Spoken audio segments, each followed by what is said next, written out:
You're watching Steve TV. That's right, Steve TV.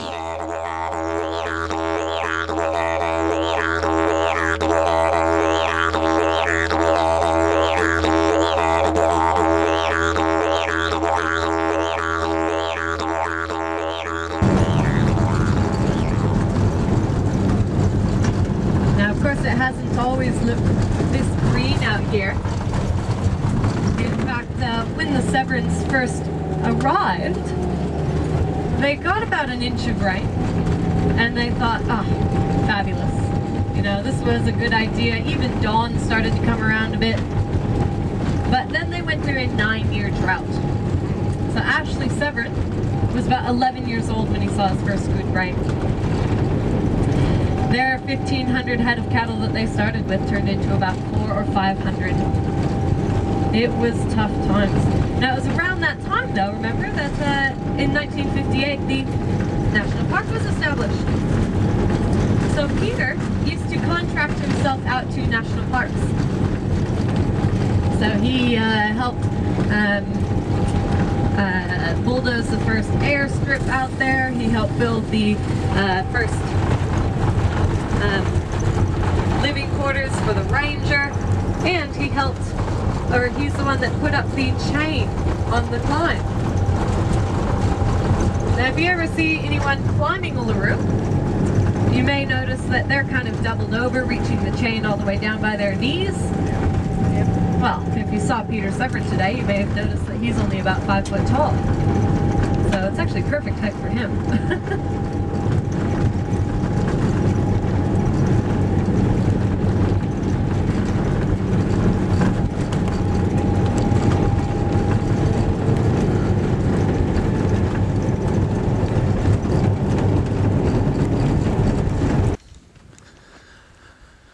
Okay, so here we are out on the dirty red trail, in the dirty and dusty trail, dirt track, Mount Connor in the distance. It's pretty awesome. It's only about 4 meters shorter than Ayers Rock.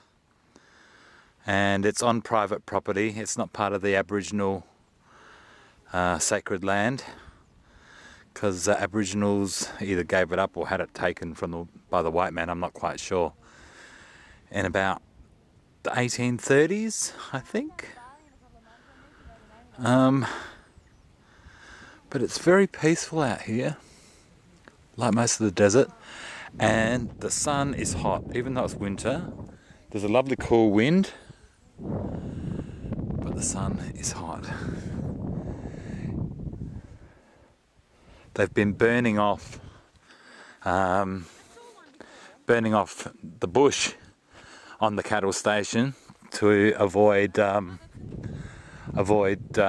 fires in the summer.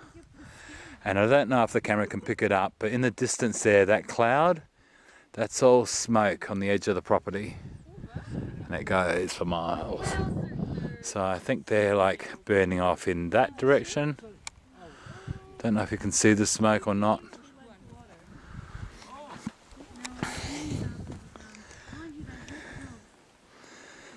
Isn't that great?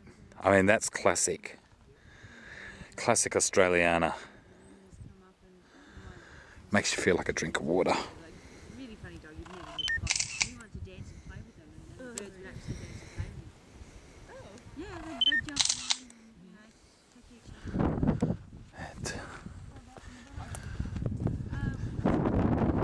Glad I came out here to experience this.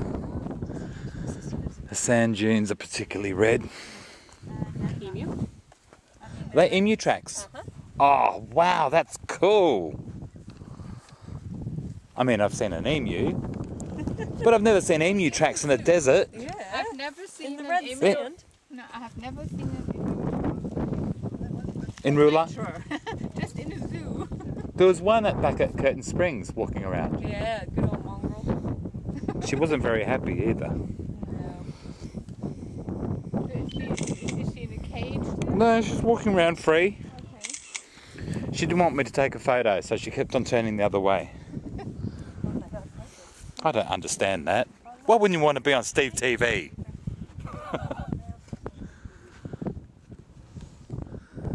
How fabulous is this?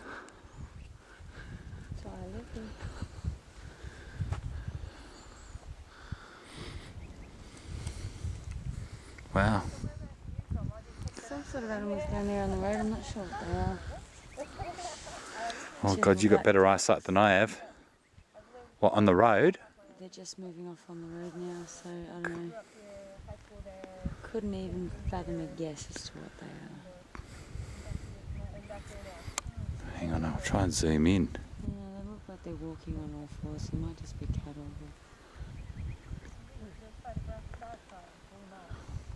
Looks like it's down in the cattle station. Oh, your eyes are better than mine. That's why I've got zoom. This is great. I'd love to see a lizard. Haven't seen a lizard yet. No? They're still technically winter, so they'll be coming out shortly. Sandstone, different type to Uluru though, and about 150 million years older than both Uluru and Katajuda. So basically, if we think of ground level today, 750 million years ago, it was about 2 kilometers higher. Okay, now all through here we had different sands and silts and sediments and rocks and dirt. But there was a layer in here, what we call a winal bed, that was a bit different to everything around it. It had a lot of silica in it. Now over time, when we've had those inland seas through here, the water was on top. Water is very heavy. All the sands and sediments and things on top are very heavy, and it compressed all of those sedimentary layers.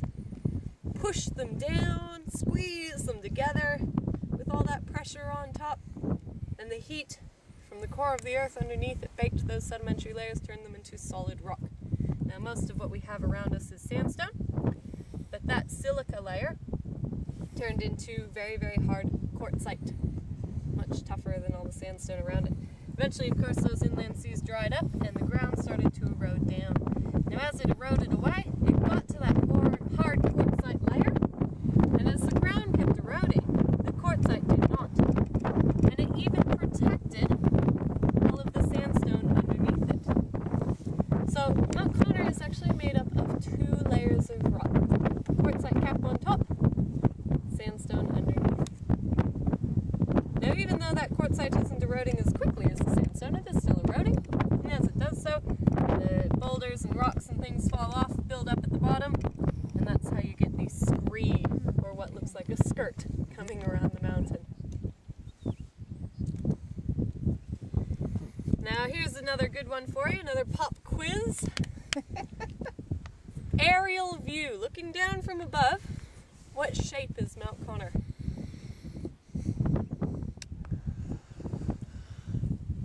Triangle?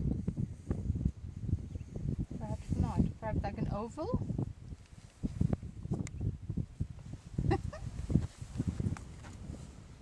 Love heart? That's what I always guess. I'm trying to think outside the box. That's a good one.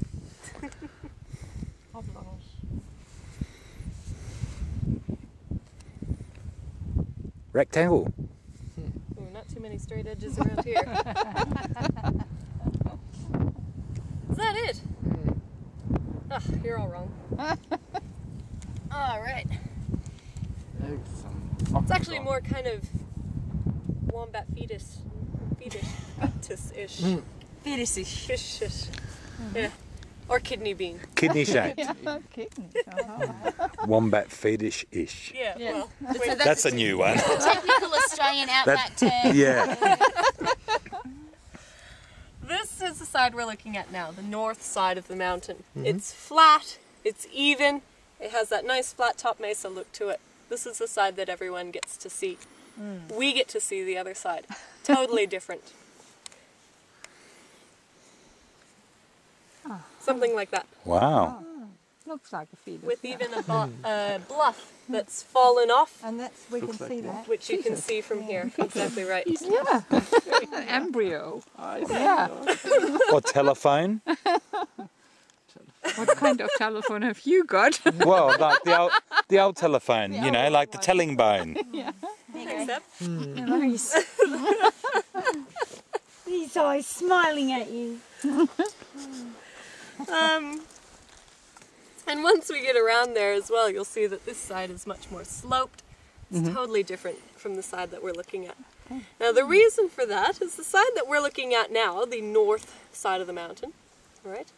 If you have a look out here, you can tell me what out here is going to shade the mountain. Clouds. Exactly. Nothing, basically, except for clouds. So, when it rains on Mount Connor and then the sun comes out, it beats down on this side of the mountain. Now, in the southern hemisphere, the sun sits in the northern part of the sky. Alright, so it beats down on the northern part, evaporates the water very quickly. On the south side, the mountain is actually casting a shadow on itself, which means a little bit extra water retention. And a little bit extra, over thousands of years, makes a huge difference. Okay. So lots more sloped out here. It's even kind of built its own ecosystem in this area, taller, thicker trees. There's a creek bed running down that side. Wow. And we're looking at it from about here right now. We'll end up driving down, stopping at the cattle yard, stopping at Beefwood Dam. We'll drive around here and we'll watch sunset from about there. Oh, great. And it's usually in this area that we see most of the kangaroos. Okay. Cool. Wombat fetus-ish feet. Yes. Is that one-ish or two? It's two. Definitely two. Two-ish. It's a Fetus-ish. Ish. I think it looks more platypus scientific fetus-ish. terms. It's hard to Yeah. define. Hard to ish them. Yeah. They're not going to tag every single cow. Only the ones that they're planning on selling, which is usually the steers. Okay, did you come back here to land? Over? So they do dehorn the cows and castrate the bulls as well. Well, I know, Here. just I was wondering. And, Can I turn that down? what's his name?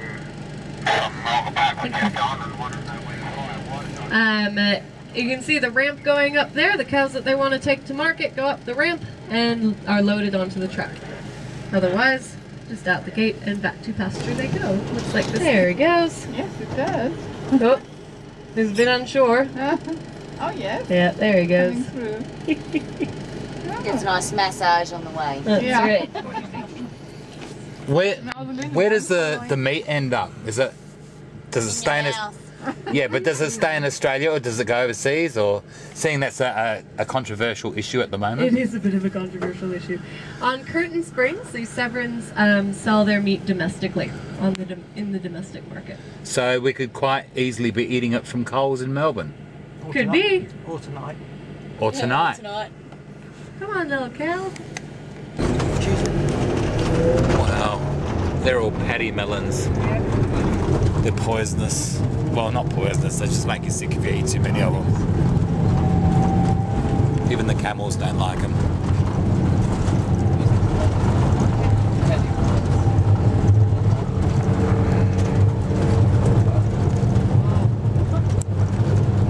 Just to give you an idea of the bumpy road.